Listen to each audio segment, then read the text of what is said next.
पहले एपिसोड की कहानी सूहो किम के लिए एक चौंकाने वाली जागृति के साथ शुरू होती है, जो आज के कोरिया का एक थका हुआ सिविल इंजीनियरिंग स्टूडेंट है। The night of blood and iron नाम का एक फैंटेसी नॉवल पढ़ते पढ़ते सो जाने के बाद वो अपने बिस्तर पर नहीं बल्कि एक अजीब देहाती सड़क की धूल में मुंह के बल लेटा हुआ उठता है।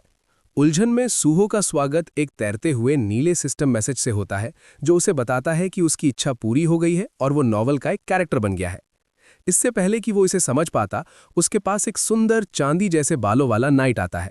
सूहो तुरंत उस आदमी को जेवियर असराहन के रूप में पहचान लेता है, जो उस किताब का नेक और वीर हीरो है जिसे वो अभी पढ़ रहा था। जेवियर उसे मास्टर लॉयड कहकर बुलाता है और भयानक सच्चाई सामने आती है।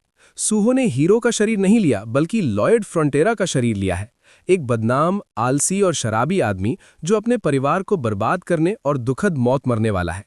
मूल कहानी में लॉयड की अय्याशी उसके माता पिता को आत्महत्या करने पर मजबूर कर देती है और जागीर को आर्थिक रूप से बर्बाद कर देती है।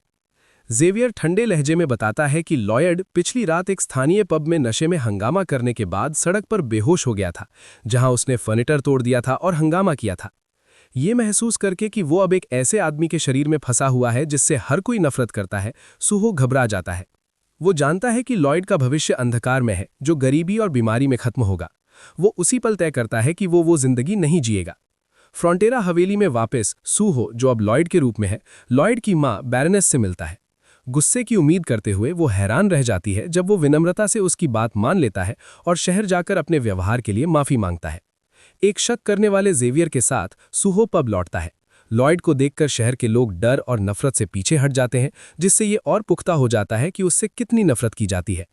पब के अंदर सूहो डरे हुए मालिक के सामने सिर झुकाता है और नुकसान के लिए सच्ची माफी मांगता है। ये एक ऐसा काम था जो असली लॉयड के स्वभाव से बिल्कुल अलग था, जिससे जेवियर हैरान रह जाता है।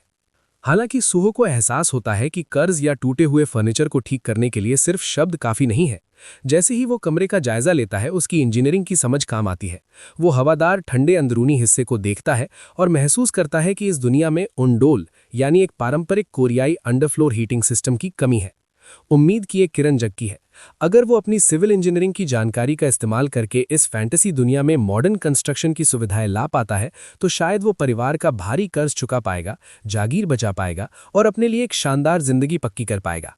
एपिसोड का अंत एक ग्रेटेस्ट एस्टेट डेवलपर के जन्म के साथ होता है, जब सूहो अपनी बुरी किस्मत से बाहर निकलने के लिए इंजीनियरिंग का रास्ता अपनाने का फैसला करता है।